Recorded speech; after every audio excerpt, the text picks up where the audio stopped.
Fanny Clavien, toute cette semaine, me parle non pas de karaté, mais de wake surf, une discipline qu'elle pratique en parallèle du karaté et qui lui réussit plutôt bien. Je vais tester ça pour la première fois et avant de me jeter à l'eau, je lui ai demandé quelques conseils. Alors, je dirais simplement no crispation. Patrick, c'est vrai qu'en général, les gens sont toujours très stressés, ils ont les jambes crispées, soit sur la jambe avant, soit sur la jambe arrière, ils plient les bras avec le palonnier et au final, on risque rien, il y a un gilet de sauvetage, il faut juste vraiment rester relax et je dis toujours, le moment où on se sent bien, c'est un petit peu comme le point de friction en voiture, tu sais, quand tu cherches entre l'embrayage et l'accélérateur, le moment où c'est bon, tu peux partir, c'est exactement ça. Et au début, il faut être tout doux, tout relax, c'est comme ça. Pour le trouver, il faut être tout doux, tout relax. Et puis, en général, tu fais du ski, non? Du snowboard en plus. Ouais. Ouais, alors ça devrait aller crème. C'est vrai? Ouais. Enfin, j'espère pour toi. Ouais, tu sais nager aussi. Oui, ça va. Avec un gilet de sauvetage, ça devrait aller. Il n'y a pas de risque. Il y a toujours dans un sport un truc qui est plus compliqué qu'un autre à faire. Pour le wake surf, c'est quoi? Sortir de l'eau? Alors, ça dépend de toutes les personnes et je veux dire la sensibilité du corps de certaines personnes. Pour certaines personnes, par exemple, je prends un exemple, ma sœur, qui a encore aujourd'hui beaucoup de peine à sortir de l'eau. C'est vraiment une galère pour elle. Et après, une fois qu'elle est sortie dehors de l'eau, elle lâche le palonnier, elle fait des virages. Maintenant, elle commence à faire des jolis petits tricks avec une facilité et un sourire qui sont déconcertants. Et pour d'autres, sortir de l'eau, c'est très simple. Par contre, de trouver le moment comment lâcher le palonnier et rester dans la vague et pas perdre la vague, c'est très compliqué. Donc, c'est vraiment la sensibilité de chacun. Là, tu parles de tricks, donc les figures. Est-ce que tu peux nous expliquer un peu quelles figures on peut réaliser?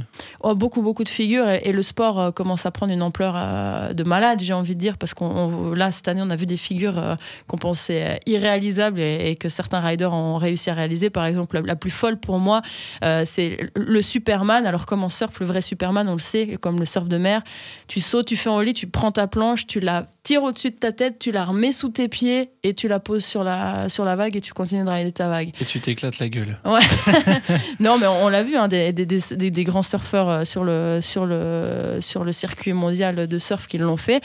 Et en wake surf, on pensait ça impossible parce que la vague n'était pas assez grande, assez longue. Et là, cette année, il y a certains qui ont réussi à plaquer ça. Donc, c'est quand même assez fou. On a des figures toutes simples déjà, genre juste des ollies. Hein, on sait, donc, comme au skate, des ollies grab, donc tenir la planche, des 360, juste des 180. Puis après, on rentre dans des tricks qui sont un peu plus compliqués, comme on appelle les show-it. Donc, faire changer de l'arrière vient à l'avant vient à l'arrière.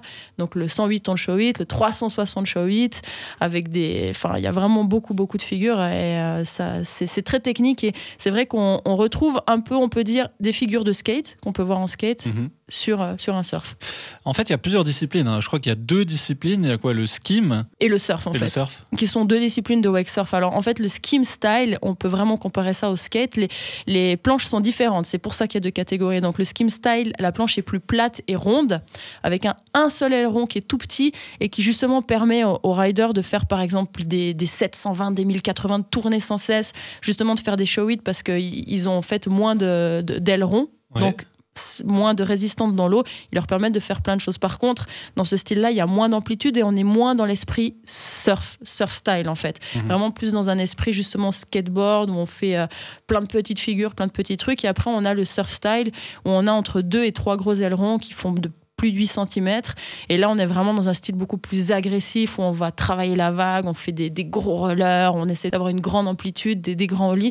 Et quand on regarde les vidéos, on peut vraiment voir deux styles se différencier entre les deux.